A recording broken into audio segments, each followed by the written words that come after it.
Hello friends, आज આપણે બનાવીશું ભરેલા કારેલાનું શાક। સૌપ્રથમ એક મિક્સિંગ બાઉલમાં હાફ કપ ગ્રાઇન્ડ કરેલું સૂકું કોપરું,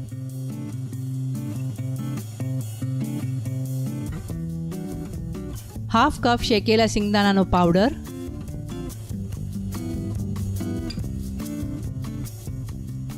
હાફ ટીસ્પૂન હળદર,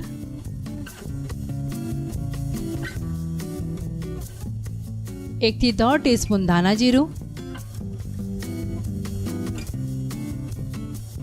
1.5 થી 2 ટીસ્પૂન લાલ મરચું,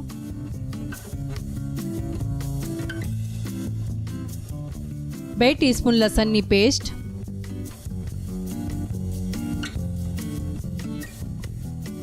1 લીંબુનો રસ, 1 ટીસ્પૂન ખાંડ, સ્વાદ પ્રમાણે મીઠું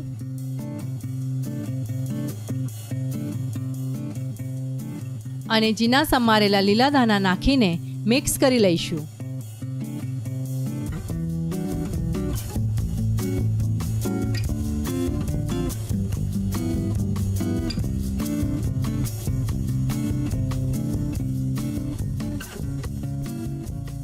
હવે કારેલા લઈને એને ઉપરનો અને નીચેનો ભાગ કાપી લઈશું।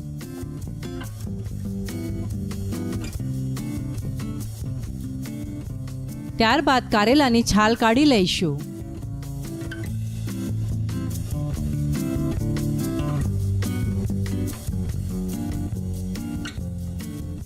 કારેલાને બતાવ્યા પ્રમાણે વચ્ચેથી કાપ કરીને છરીની મદદથી બિયા કાઢી લઈશું, જેથી કરીને કારેલાની કડવાશ થોડી ઓછી થઈ જશે।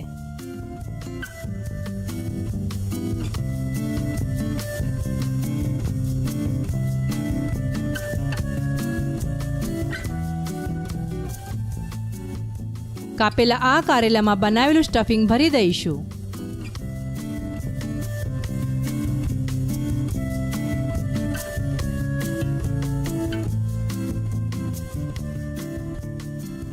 બાકીના કારેલામાં પણ આ જ પ્રમાણે મસાલો ભરી દઈશું।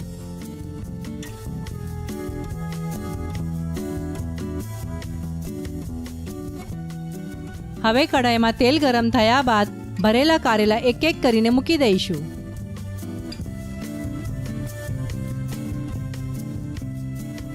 કઢાઈને ઢાંકણ લગાવીને 3 થી 5 મિનિટ સુધી કૂક થવા દઈશું। ગેસની ફ્લેમ મીડિયમ રાખીશું। હવે કારેલાને પલટાવી દઈશું।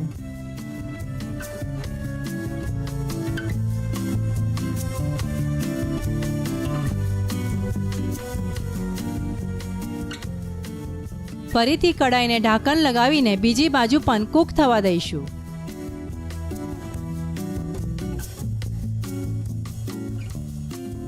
વધેલો મસાલો ઉપરથી નાખી દઈશું।